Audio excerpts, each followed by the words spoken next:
యేసుక్రీస్తు శ్రేష్టమైన ఉన్నతమైన నామంలో అందరికీ వందనాలండి. దేవాతి దేవుని మహాకృపను బట్టి ప్రతి ఒక్కరికి నా ప్రత్యేకమైన వందనాలు తెలియజేస్తూ ఉన్నాను. ఈ వాక్యాన్ని అనేక మందికి షేర్ చేయమని అడుగుచున్నానండి. దేవాతి దేవుడు ఈ దినాన్న మనతో మాట్లాడుచున్న అంశం ఏంటంటే, సహాయము చేసే దేవుడని నువ్వు తెలుసుకుని ఉన్నావా అనే అంశం ద్వారా ఆయన ఈ దినాన్న మనతో మాట్లాడుచున్నారు.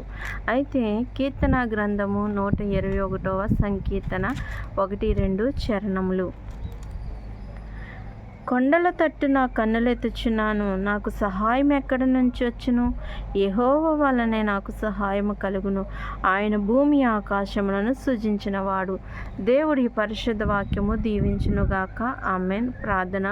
మహోన్నతుడా, మహిమగల రాజా, సర్వోన్నతుడా, సర్వాధికారి, ఎక్కడైతే నాయన ఇద్దరు ముగ్గురు కూడి ఏకీవించి నీ నామ పేరట ప్రార్థన చేస్తారన్నావో వారి మధ్య ఉంటాను సెలవిచ్చిన దేవా నీకు వందనాలు, స్తోత్రాలయ్యా.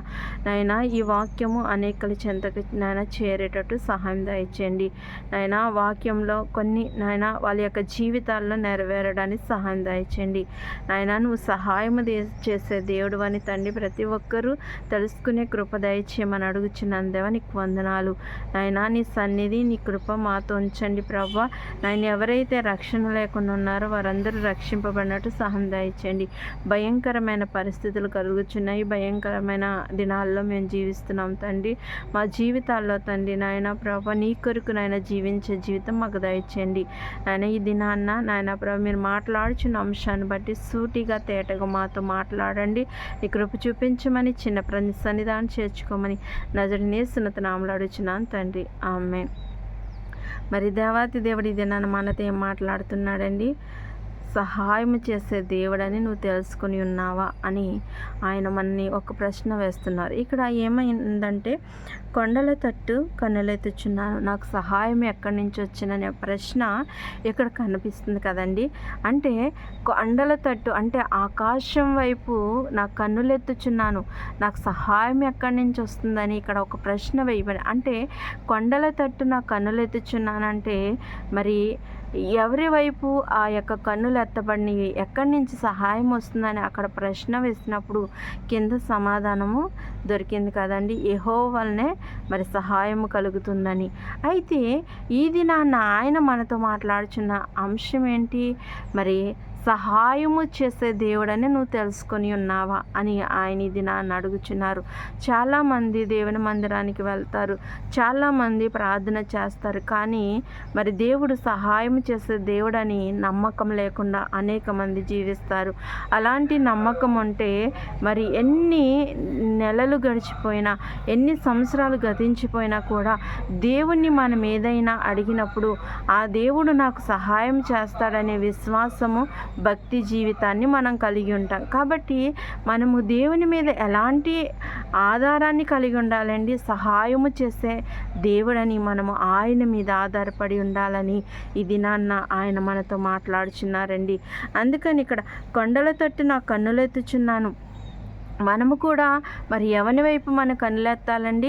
ఆకాశం వైపు మన కన్నులెత్తి ఆయన్ని మనము మరి అడిగేవారిగా ఉండాలండి. కన్నీటితో ఆయన్ని మనము బతిమాలుకునేవారిగా ఉండాలి. ఎందుకంటే మరి కన్నీటి ప్రార్థన ఆయనకి ఇష్టమైన ప్రార్థన కదండి. ఎవరైనా ఒక కుటుంబంలో ఒక తండ్రి తన కుమార్తె కానీ కుమారుడు కానీ మరి ఏదైనా కష్టం వచ్చి మరి కన్నీళ్ళు పెట్టుకున్నప్పుడు ఆ యొక్క తండ్రి ఆ కన్నీళ్లను చూడలేడు. ఎందుకంటే ఆ కుమారుని కంటే ఎక్కువగా తండ్రి బాధపడుతూ ఉంటాడు.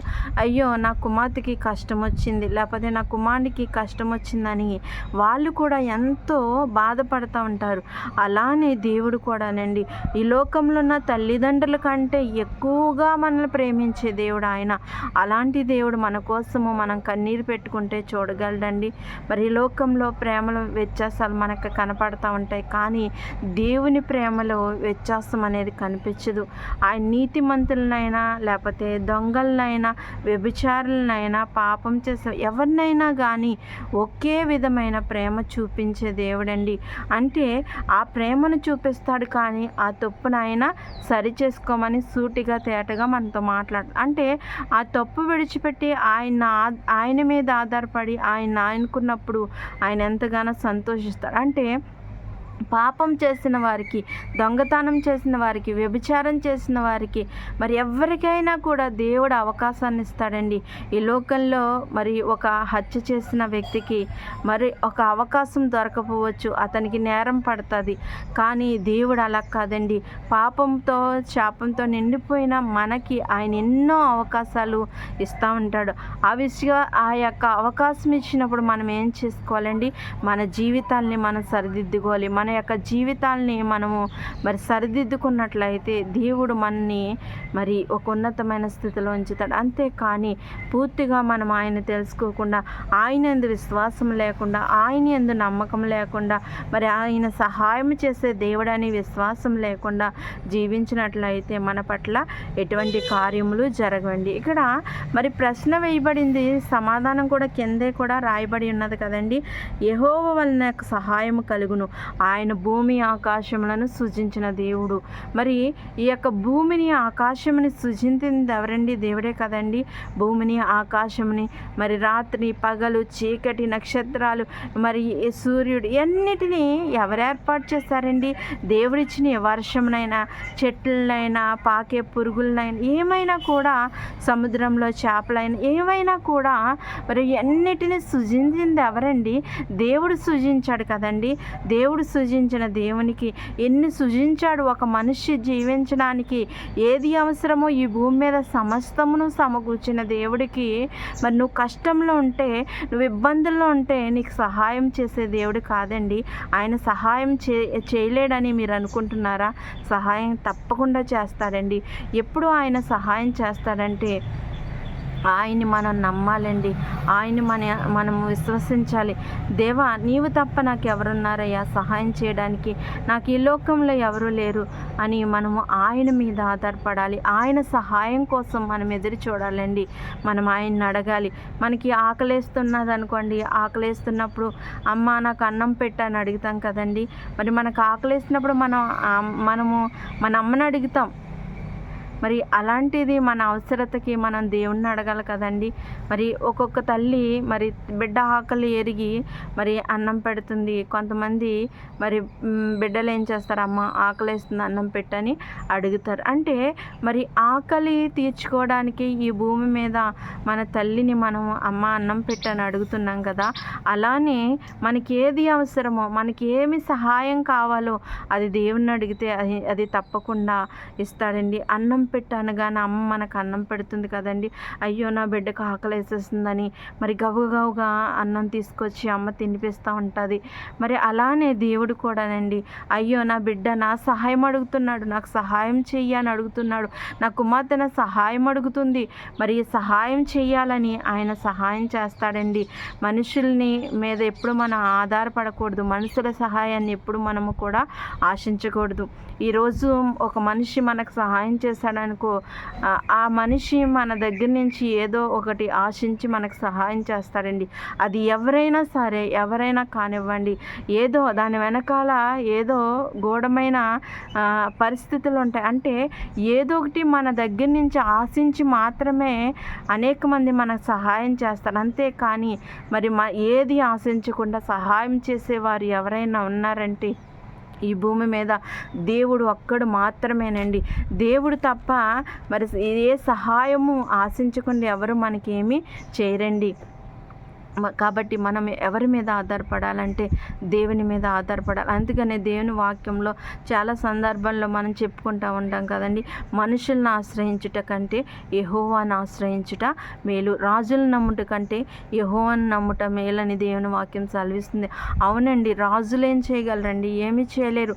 ఇప్పుడు ఒక రాజుగా చలామణి అవుతున్నారు అంటే ఈ యొక్క మరి ముఖ్యమంత్రులు ఉన్నారు, ప్రధానమంత్రులు ఉన్నారు, ప్రతి విధమైన అధికారులు ఉన్నారు. మరి ఈ లోక లోకానుసారంగా మరి ఈ పోలీస్ వ్యవస్థలో కానీ చాలామంది అధికారం కలిగినటు వారు ఉన్నారు కదండి. అయితే వాళ్ళని ఆసరా కోరి మనం వెళ్ళామనుకోండి, ఎన్నిసార్లు తిప్పుతారు కదండి. మరి ఈరోజు కాదు రేపు కాదు ఎల్లుండి రా అని మరి వాళ్ళు మనకేమీ చెయ్యరండి. కానీ దేవుడు అలా కాదండి. మనం కన్నీరు పెట్టినప్పుడు అది ఏదో రూపంలో ఏదో విధంగా మనకి సమకూర్చే దేవుడు, మనకి చేసే దేవుడండి. అందుకనే మనం దేవుని నమ్ముకోవాలి, మనుషులను నమ్మకూడదు, రాజులను నమ్మకూడదు, అధికారులను నమ్మకూడదండి. ఎవరిని నమ్ముకోవాలండి? దేవుణ్ణి నమ్ముకోవాలి. మనం దేవుణ్ణి నమ్ముకుని కన్నీటితో ప్రార్థన చేసినప్పుడు మనకి ఏది కావాలో అది మన దగ్గరికి దేవుడు తీసుకొచ్చే దేవుడండి. భూమి ఆకాశంలో సృజించిన దేవుడికి మరి మనకి ఏదైనా సహాయం వస్తే ఆ సహాయము చేయడం ఎంత కష్టమండి. కష్టమైన పని అండి ఆయన కష్టమని కూడా ఇష్టంగా చేసే దేవుడు. కానీ మనం ఆయన అర్థం చేసుకోవట్లేదు, ఆయన మనస్సును మనం గ్రహించట్లేదు. మనము దేవుని సన్నిధానికి వస్తున్నాం కానీ దేవుని వాక్యాన్ని పూర్తిగా అర్థం చేసుకోలేని స్థితిలో జీవిస్తున్నామండి. ఎంతోమంది సేవకులు ఎంతోమంది మరి వాక్యాన్ని ప్రకటిస్తూ ఉన్నారు, ఎంతో లోతైన మర్మాలతో మనలతో మాట్లాడుతున్నారు. కానీ వాటిని గ్రహించుకునే మనసు మనకి ఇంకనూ రాలేదండి. ఎప్పుడైతే అలాంటి మనసు మనం కలిగి ఉన్నామో ఈ లోకంలో నుంచి మనం వేరు చేయబడిన వారిగా ఉంటూ దేవునితో మంచి సహవాసాన్ని కలిగి ఉంటాం. పూర్తిగా మనం దేవుని మీదే ఆధారపడి ఉంటాం. అప్పుడు ఆయన యందు నమ్మకాన్ని కలిగి విశ్వాసాన్ని కలిగి ఉంటాం. అప్పుడు ఆయన సహాయం చేసే దేవుడని మనము నమ్ముతాం. ఈ దినాల్లో దేవుడు నాకు ఏ సహాయం చేయట్లేదు అన్నావలే కానీ దేవుడు నాకు ఈ సహాయం చేస్తున్నాడనే మనుషులు తక్కువైపోయారు. ఎందుకంటే మనుషులు దేవుని మీద ఆధారపడలేదండి.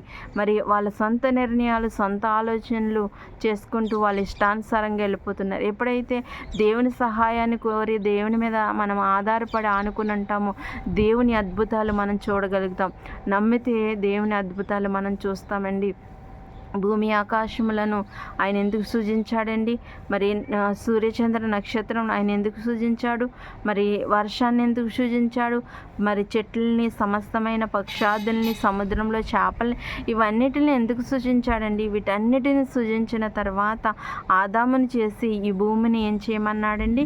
ఏలమన్నాడండి. ఏలి మరి మీరు ఫలించి అభివృద్ధి పొందండి అని ఆయన చెప్పాడు కదండి. ఈ యొక్క చెట్లు ఆహారం అవుతాయని, మరి సమస్త జీవరాశులు ఆహారముగా ఉంటాయని, మరి అనేకమైన మొక్కలు ఉన్నాయి, కూర మొక్కలు, అవి మీకు ఆహారంగా ఉంటాయని దేవుడే కదండి మనకు చెప్పాడు. అలాంటి సమస్తమును సమకూర్చిన దేవుణ్ణి మనం ఇంకనూ అర్థం చేసుకోలేకపోతున్నామంటే మనం ఎంత వ్యర్థమైన జీవితాన్ని జీవిస్తున్నామో ఒకసారి ఆలోచించండి. మనం వ్యర్థమైన జీవితాన్ని జీవించకూడదండి. ఆయన్ని సహాయం అడిగినప్పుడు అది ఏ సమస్య అయినా కూడా, ఎంత ఇబ్బందికరమైన పరిస్థితినైనా కూడా మార్చే దేవుడండి.